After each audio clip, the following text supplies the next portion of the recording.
Hello, everyone, and thank you so much for taking time out of your busy day to join us for today's Lunch and Learn on menopause and heart health, which is presented by the Southern area of the Links Incorporated. Now more than ever, it is critically important for us to have these very crucial conversations, provide education and tools to address health disparities, such as menopause and heart health, which are adversely impacting our Black and Brown communities. But I'm getting ahead of myself. First, it is my esteemed honor to introduce to you a very special guest, our Southern Area Director of the Links Incorporated, Mrs. Vanessa Falls, who will bring greetings and set the stage for today's conversation. Mrs. Falls? Good afternoon. I am Vanessa Falls, the Southern Area Director of the Links Incorporated. I would like to welcome you to our Lunch and Learn focused on menopause and heart disease. In 2020, it was estimated that there were approximately 64 million women aged 50 and greater in the U.S. This number is expected to be 90 million by 2060. With the increasing life expectancy of women, many women will spend half of their lives in postmenopause. Cardiovascular disease is the leading killer of women worldwide. More women die from heart disease than from all cancers and infectious disease combined. 1 in 3 women will die of heart disease regardless of their ethnicity. Perimenopausal and menopausal women are the change agents in this country. Symptoms of menopause affect workplace productivity, interpersonal relationships, as well as overall well-being, which affects how we show up in our families and communities. Studies evaluating menopausal women are more than they have ever been, and there has been confusion and misinformation. It is our hopes in our discussion today that knowledge will be gained and misinformation dismissed. I will now turn the virtual stage back over to Dr. Tedra Anderson Brown. Dr. Brown. Thank you so much, Mrs. Falls, for making us all feel so welcome, and also for those stats that matter and critical facts that help to anchor today's discussion. I'm now excited to introduce our panelists.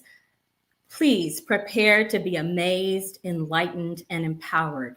We have 2 dynamic speakers today, Dr. Paula Orr and Dr. Melissa Burrows, who are going to share their knowledge with you.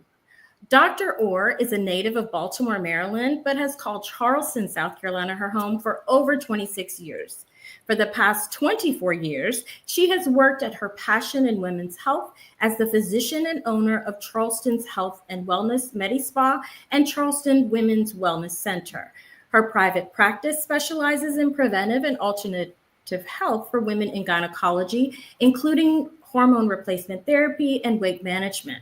She is a graduate of Wayne State University Medical School and completed her residency training at Cook County Hospital in Chicago, where she served as administrative chief resident. She is extremely active in her community and served on numerous boards, including the board of the Komen Charleston affiliate of the Susan G. Komen Foundation for 3 years, and as the only woman and African American on the board of trustees for the Medical University of South Carolina. She has received numerous accolades, as you might imagine, and was listed as Essence Magazine's Reader's Choice for Gynecologists We Love. This year, she was the 2024 Woman of Impact Charleston for the American Heart Association, raising almost $30,000 for the American Heart Association.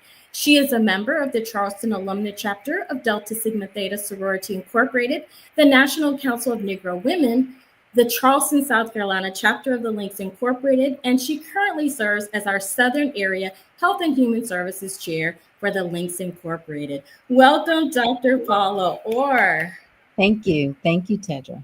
And we also have Dr. Melissa Burrows with us, who is a non-invasive cardiologist at Wellstar Health System with a clinical emphasis on heart failure and hypertrophic cardiomyopathy, which is enlarged hearts, for those of you who don't know.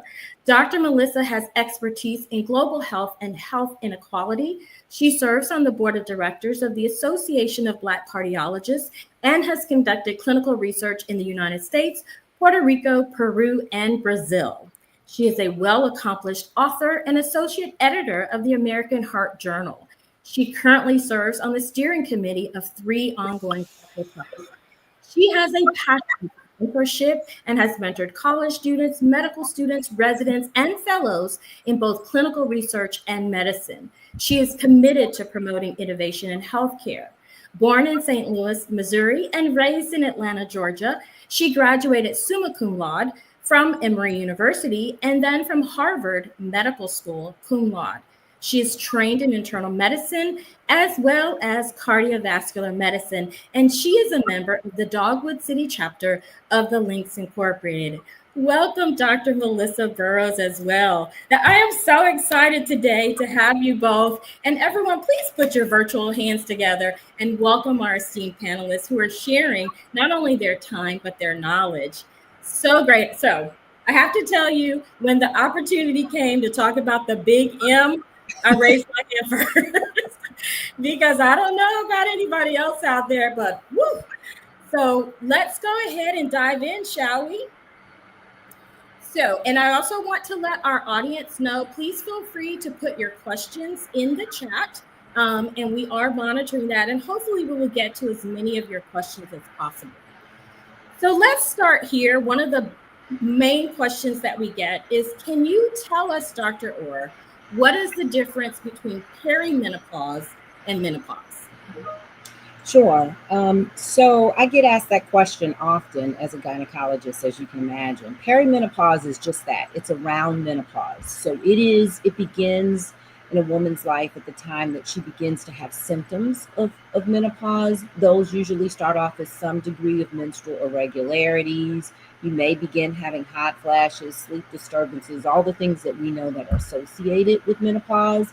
And that lasts until 12 months after your last menstrual cycle.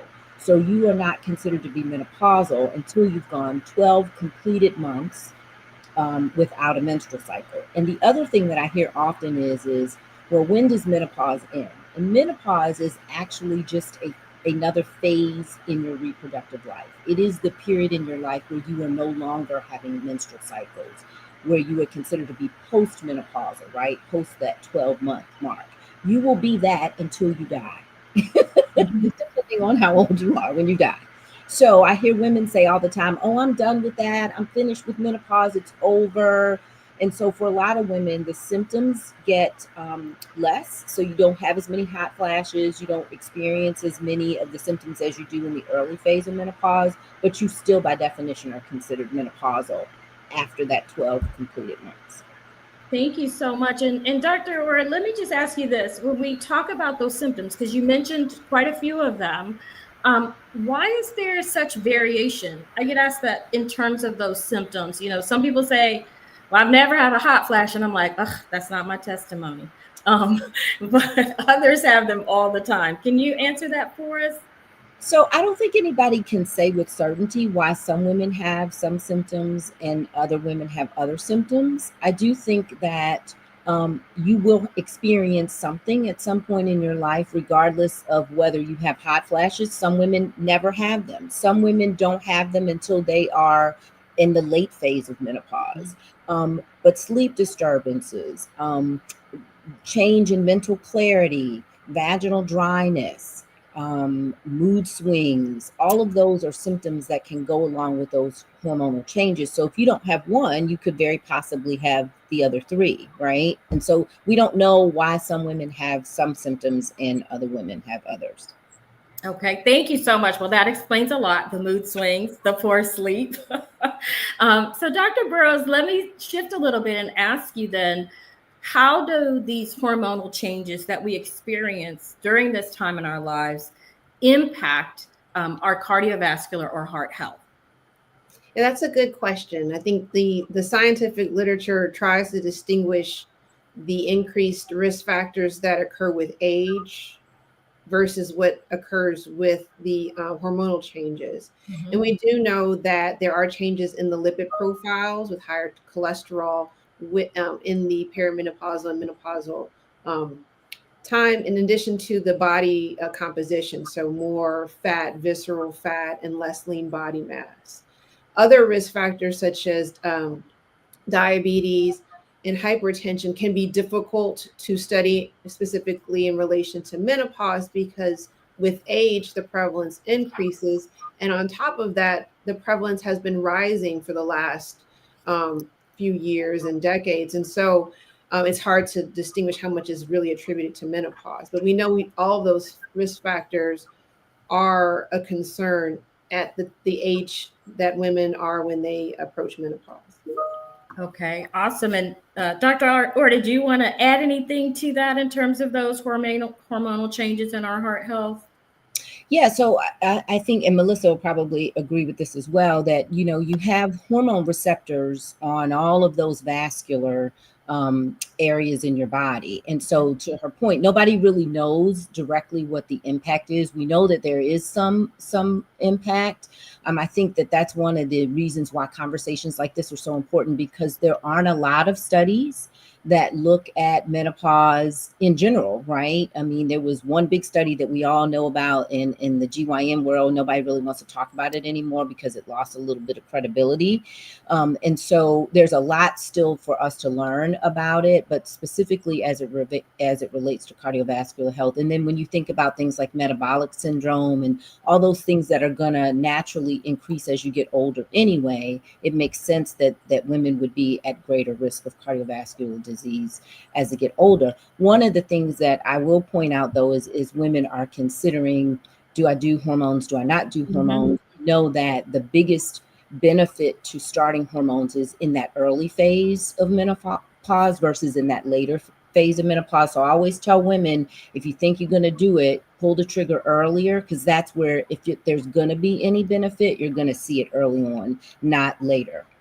Okay, that's good stuff. And I was actually going to move there in terms of hormone replacement therapy, because I think as African American women, we've traditionally been told, or many of us have been told, more about the risks than the benefits. And so, can you speak to that a little bit as women of color, as African American women? What should we be looking at when we're talking with our healthcare providers about the benefits and the risks of those hormone treatments? Yeah, that's a really good question. I'm just going to, from a cardiologist Sure. perspective, many times I'm asked to clear someone or to say, are you okay to proceed? And my take has always been to, unless there's a strong contraindication, usually assess the severity of the symptoms and usually be on the side of allowing them to when it's indicated. I think many women will have a history of high blood pressure, high cholesterol. Those are not absolute contraindications, and I've allowed those women to proceed.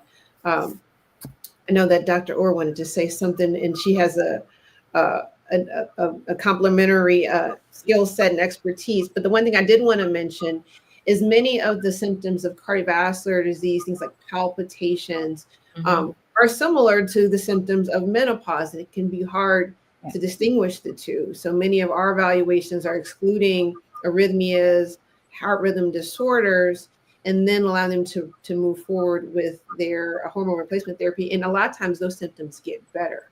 And so, so it's often you requires both the cardiovascular disease expertise and the GYN. Awesome. Dr. Paula? Well, the only thing I was going to add, because you specifically mentioned African American women as it relates to menopause, I will say that Black women go into menopause earlier. Our symptoms are more severe and our symptoms last longer. And to my previous point, as we talk about the benefits of hormone replacement therapy, if that should be your choice and how that benefit um, is increased if you started earlier. What I find is I have a lot of women, particularly African American women, to your point, who are hesitant about hormone replacement therapy because they've heard, about all the bad stuff, and they are less likely to choose hormone replacement therapy, or they wait till the symptoms are so severe, and oftentimes it's not safe for us to Mhm. start them at that age. I will say, if any group of women has any benefit to gain from being on hormones, particularly from a cardiovascular standpoint, it would be us, right? Because we're already in that high risk category of having cardiovascular disease to begin with, namely for all the other reasons that we just mentioned.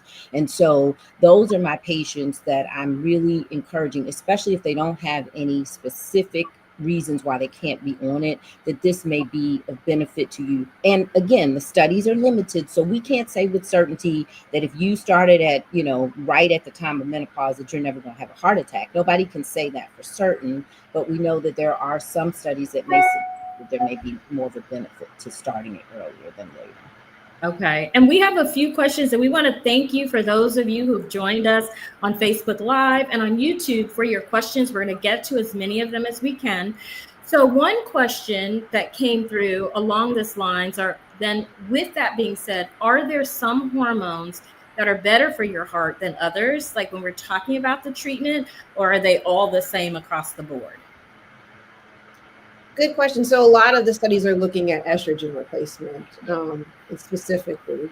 And as Dr. Orr said, the studies are limited. This was and remains a priority of the American Heart Association and the NIH, but we still don't have a lot of data. So most of the data are on estrogen.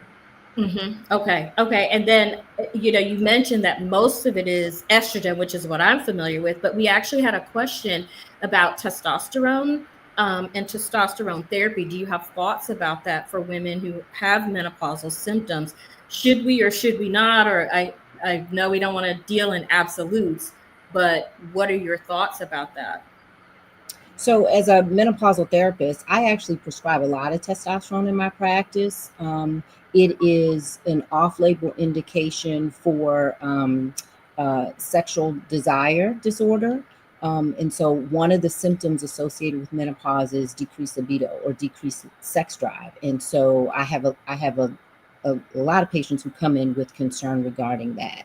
And so, I have used testosterone in a positive way in my practice. It is important, though, that you make sure that you choose someone who has familiarity with prescribing testosterone, because there can be some downsides to being on testosterone, particularly from a cardiovascular standpoint. So you want to make sure that whoever you're choosing as a menopausal practitioner is familiar with that. Okay. And then to Dr. Burrow's point, the limited studies that we do have are on estrogen, and there's some question about whether or not progesterone can sometimes negate some of the positive benefits of estrogen. But there's obviously reasons why someone would need to be on progesterone in combination with estrogen too. So again, that's a conversation that's individualized. Um, Okay. Dropping knowledge, I love it. And so, with that, and we've talked about a number of the potential treatments in terms of hormone replacement. Are there any natural supplements? So, that was a question we got from YouTube. Are there natural supplements? And particularly, what is the best natural treatment for night sweats? I need to know that one, other than having my fan, and one foot out of the covers and one foot in. What can we do? So there are some alternative treatments to hormone replacement therapy, particularly for women who cannot do hormone replacement therapy or estrogen supplementation. Lifestyle, of course, remains at the top of the list. You want to make sure that you have proper nutrition, that you are exercising, getting in some physical activity. As we get older, we know that exercises, things like yoga and Pilates, tend to fare better for our menopausal bodies than just doing 100% cardiovascular. There are medications that can help with the symptoms of menopause, so they're not replacing the hormones themselves. So there's a medication that's called Veoza or brexafemme, which is a medication that is specific for hot flashes in women. I always tell patients it's not going to do anything to some of the other symptoms. It's just going to take away the hot flashes. There are side effects associated with that too, but then there are subsets of women who can't use that. Even medications like oxybutynin, which is a medication we use often for urinary incontinence, we use that also to reduce hot flashes in women. Um, and then there are, of course, the things that people have heard of, like black cohosh. You have to be careful with some of those things because some of them act like estrogen in other parts of your body. So if you're somebody who has breast tenderness, it can make that worse. It can mildly stimulate the lining of the uterus and cause some irregular bleeding. So again, you need to talk to your doctor about what may be a better alternative for you. Okay, awesome. And so, one of the questions that we got, do women who have full or partial hysterectomies still experience menopause? And are they still at those risks that you talked about, Dr. Orr? Yes. So women who've had hysterectomies just don't have a uterus. The question then becomes, do they have ovaries? And then that question, the deeper dive in that is, at what age did you not have ovaries? Because we're seeing a lot of young women, like in their late 30s, who are having hysterectomies and having tubes and ovaries removed, which is very different from if I just take your uterus out and leave your ovaries, right? So now I've removed your sole source of hormone replacement or hormone production, if you will, from the ovaries. So then you just heard me say that women who go into menopause earlier have a higher risk, presumably, of cardiovascular disease. So now, if you're 38 and I've taken out all of your female organs, that means your risk of developing heart disease over your remaining lifetime is going to be greater. So those would be women that we would encourage to consider some form of estrogen replacement therapy. But simply removing your uterus does not, affect your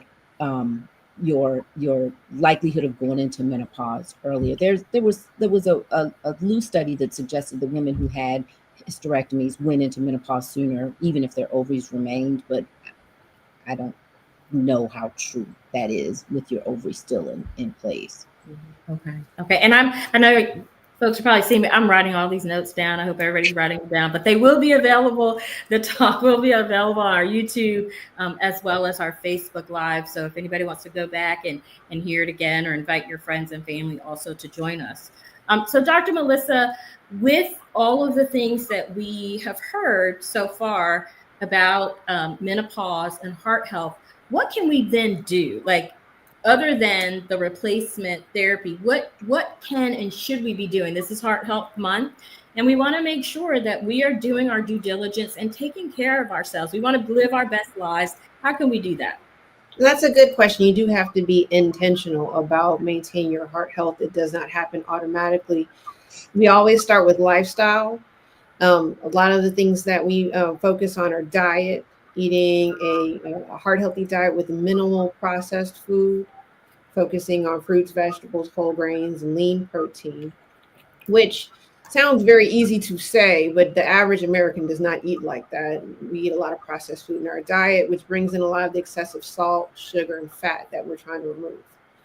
It essentially means eating from the periphery of the grocery store rather than those center aisles. That's another visual that kind of guides people. But also watching the fast food and the eating out, which in our culture has become more prevalent. Exercise is important. Most people are not getting enough exercise. And I usually focus on consistency. So it'd be better to do a shorter amount of exercise every day than to do, infrequent, longer sessions of exercise. And I say that because of the habit. Exercise, like anything, is a habit, and it takes months for that habit to stick. It's harder to get the habit when you're exercising once a week. When you do it every day, you wake up every morning, and it's kind of what you do for that day. So that's important. And not just doing cardiovascular exercise, aerobic activity, also doing strength training, which is also recommended by the American Heart Association at least twice a week. And it makes a big difference, increases metabolism, provides increased lean muscle mass, but also as people start to get older, more in their 60s, 70s, 80s, provides that stability for balance to decrease the risk of falls. Uh, Okay. the other thing that's not mentioned often with lifestyle is sleep. So sleep is very important. Getting enough sleep, but also having quality sleep.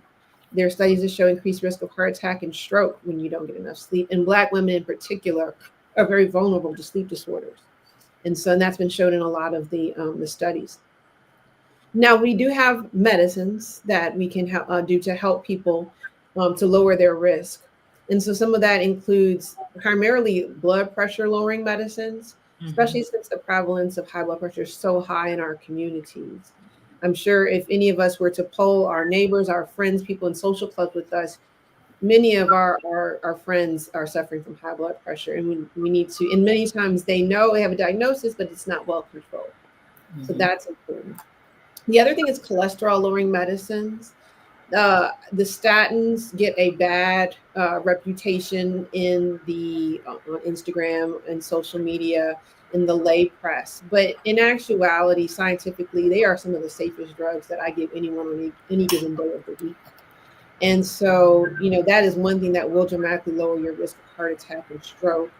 The highest risk people are people who've already had heart attacks and strokes, but many of us rather not wait until it happens before we start being more proactive. Right. And then the final thing is weight and diabetes management as well. So think about the full metabolic health.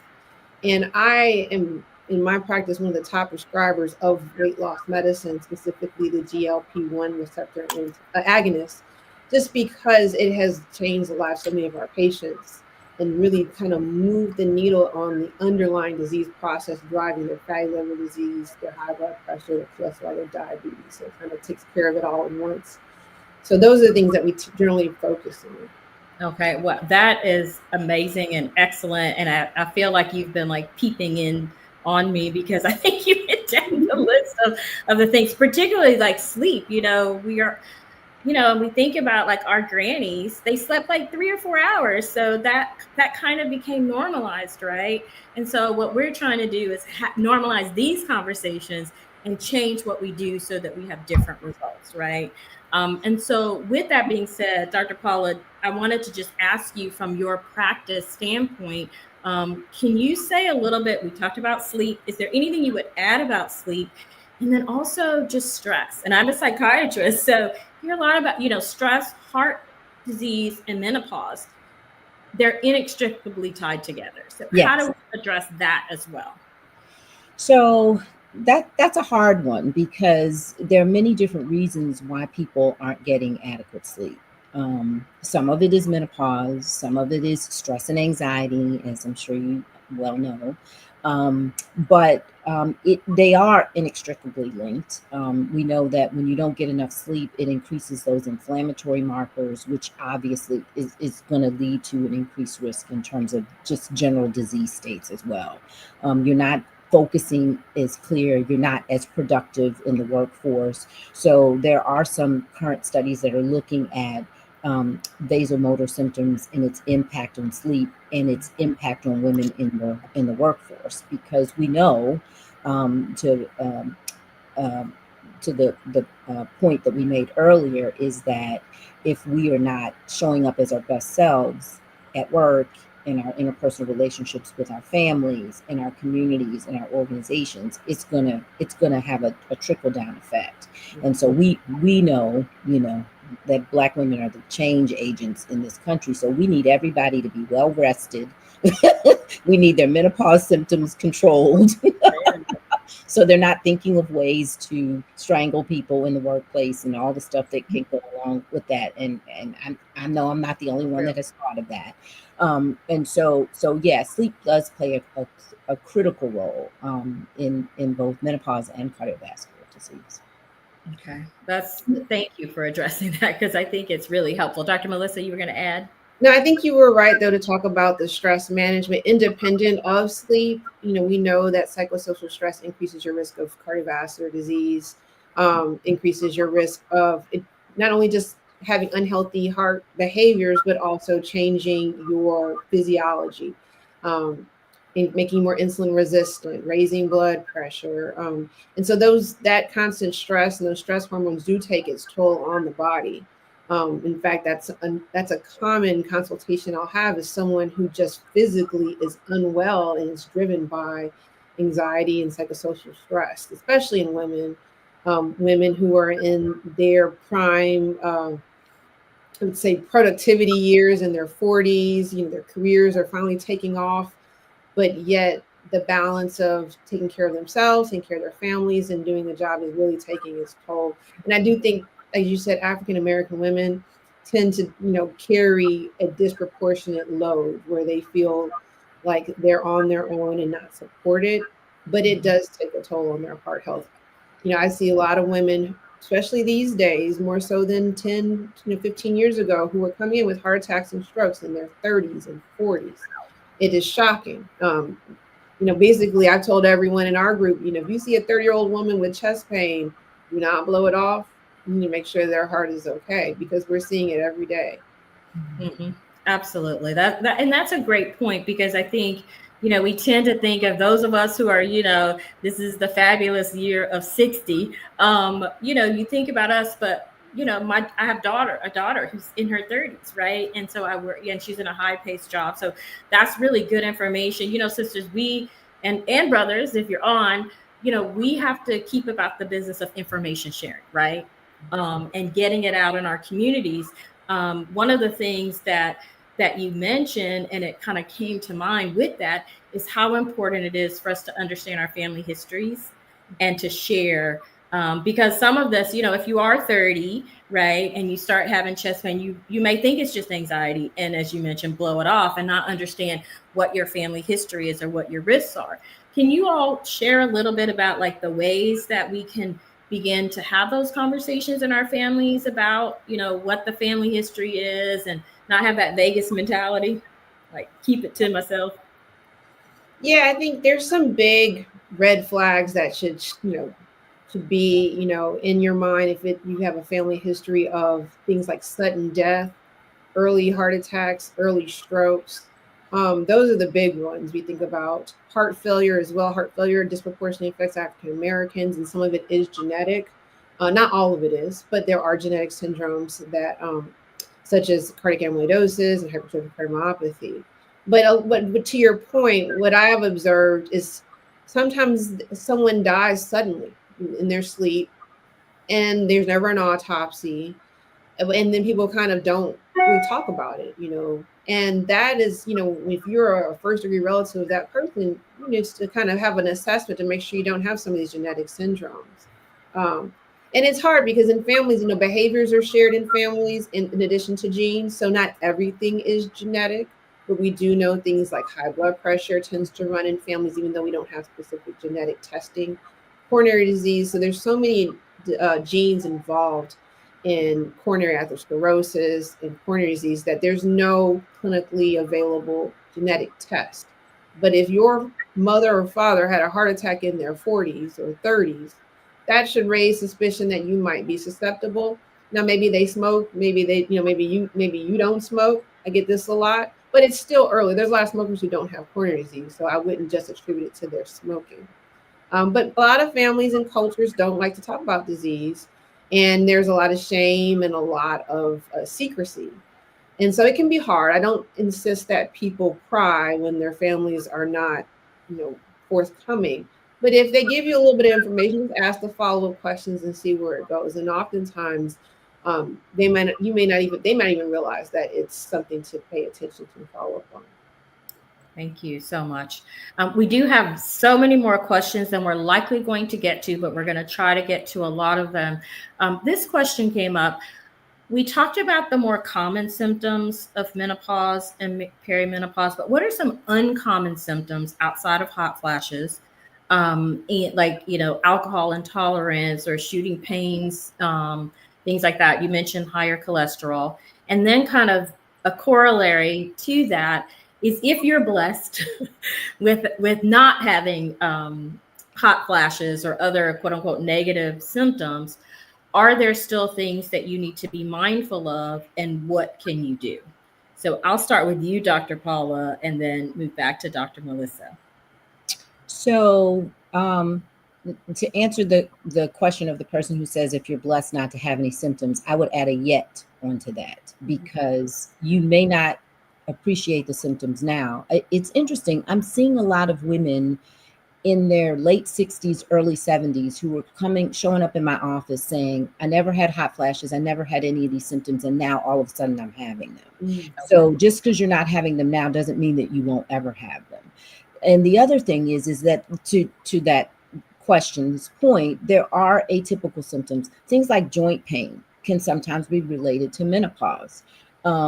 We do know that there is vaginal dryness that results in painful intercourse. Some women are not sexually active in their late 60s and 70s, and so they may not appreciate that as a symptom, but for some who are, that's a symptom. Skin changes. You may notice that your skin, the elasticity in your skin is a little bit different. So everybody's going to have something. You may not have the night drenching hot flashes, but there's it's hard for me to imagine that you're going to have you're menopausal and you're not having any symptoms at all. And then the other thing I will say about that is, unfortunately, as African American women, we have been conditioned to just accept it, right? Like, this is part of aging. This is what's supposed to happen. So who am I to complain about it? And, my whole thing is I am not so much pro anything, hormones or alternative, whatever. I'm just anti-suffering. So if you're suffering, you shouldn't be. This is a conversation that you need to have. And we fear what we don't know, but we don't know what we don't know because we won't ask questions about what we don't know. So that leads to all these other things like, well, I don't want to do hormones because I'm scared I'm going to get breast cancer. And the reality of it is we know that women who start hormone replacement therapy, and don't have any risk factors, right, for breast cancer. They don't have a personal history. They don't have the gene for it. Being on hormones doesn't raise their risk much above the baseline. So you're living your whole life miserable, concerned that you're going to get breast cancer, and the likelihood that you're going to get it from being on hormones is slim to none, but you're miserable. So it's kind of like, you have to be willing to ask the questions and be open to the answers that you receive that you didn't know that you didn't know. Okay, I wrote that down. This is an anti-suffering movement. Right. I love that all the way around. I want to interject really quickly because you touched on around the HRT, and we did have a question where one of our viewers has been on their HRT or the hormone replacement therapy for over 15 years. And had significant symptoms with trying to discontinue. So is there a time frame, or is it just as long as you're doing fine and there are no significant symptoms? What would you say to that? So what I say to that every day in my practice is that it's an individual choice that you've got to make, right? So we were initially taught in residency they can stay on it for 5 years and then they have to come off of it, right? And then all these women were going crazy because they were coming off, I mean, literally, because they were coming off of their estrogen replacement therapy, and they have to weigh the risk versus the benefit of continuing. So to me, again, it's about quality of life. Is this impacting your life to such a degree that being off of it is going to make you miserable? It may be that you can be on a lower dose that can then control your symptoms. And the other thing that people don't realize is that there is a smaller amount of hormone in most of the conventional hormone replacement therapy than there is in birth control pills. And women will be on birth control pills for decades and not go off of them. So again, it's a conversation that you have to have individually with your provider as to whether or not there is a risk for me to stay on this beyond 15, 16 years, or can do I have to come off of it? Okay. And so let me just ask this question because, and Dr. Melissa, because this is like such great information. I hope everyone is taking it in and soaking it in. So, um, how do we start those conversations, right? Because I'm just going to put out there in this environment, in terms of trying to have trust and find people who are credible and who are culturally competent. How do we begin to find people who can help us and ask those questions? So in terms of finding a provider, which can be challenging, no, I agree. I think I tell people finding a doctor is like finding a lawyer. You don't know from the internet who's good and who's not. You have to ask other lawyers. And so usually, starting in your networks, people your family members, your friends, who are the doctors they've seen. If you have any physician friends, that's usually the best person to ask. Whether they're start with any physician, but if they're in their specialty, they're the best judge. But then you're right, a lot of it does come down to that bedside manner, that art of medicine, because you can have technically skilled, very skilled, but unfortunately, just doesn't listen to patients. And that actually can be just as harmful as not knowing what you're doing if you don't listen. You wouldn't. I've seen this all the time where someone has a problem and no one ever really fixes their problem. They find all these other things to fix, but not the actual problem they came in with. Sometimes it ends up being a huge deal that, it's a symptom or a sign of something much larger.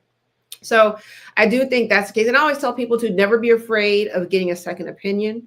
A good doctor will not be take it personal or fire you as a patient because you got a second opinion. My attitude is this: either they're going to repeat what I just told you, which is fine, or we'll both learn something new. Either way, it's a win-win. So I'm never discouraging of anyone to seek a second opinion. And then if you don't like the doctor and don't trust the doctor, don't go back. You have plenty of other options. Some folks are limited by their insurance, but they don't limit you to one person. You can choose from another group. So but that's really, really important because, there's a lot of the advocacy piece that gets missed. And when you don't have that communication, many of your problems will be ignored.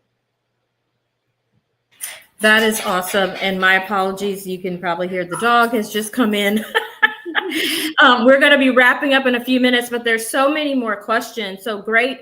There's a thought about we will try to capture your questions and do a follow-up FAQ that we will then post so that you will have that, because I tell you, it's amazing when we have this amount of wisdom and knowledge. And I'm here with the person who said anti-suffering movement. We need to have that embroidered on a pillow. And I'm going to say put on a t-shirt right along with every other thing that's going on right now.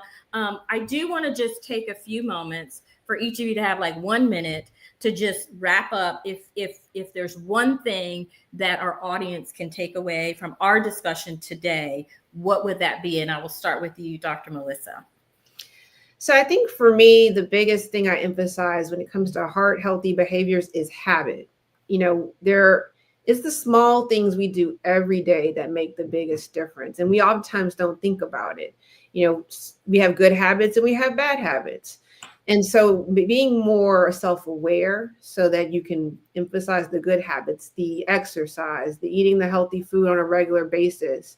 A lot of the stuff that we think is just who we are is actually just a habit that formed years ago that can be changed. Things like eating sweets regularly, eating fried food regularly. Like, it's a habit like anything else, and it can be changed. Now, there's bigger habits we address like tobacco and alcohol, but it's very same concept that sometimes people are in that habit of drinking more than one glass of wine every night, which is probably not ideal for their health and their sleep. And same thing with tobacco or any other substance use. So that's what I focus on the most, in getting people kind of down to the basics about the habits. Awesome. Thank you. Dr. Paula, you got 1 minute.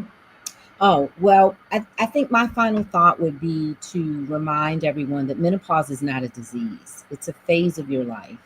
And so you want to be the best that you can be in this particular phase of your life. And like all the other phases of your reproductive life, there were things that you did that worked in those phases when you were an adolescent, when you were in your reproductive age. So there's no, it's no different with menopause.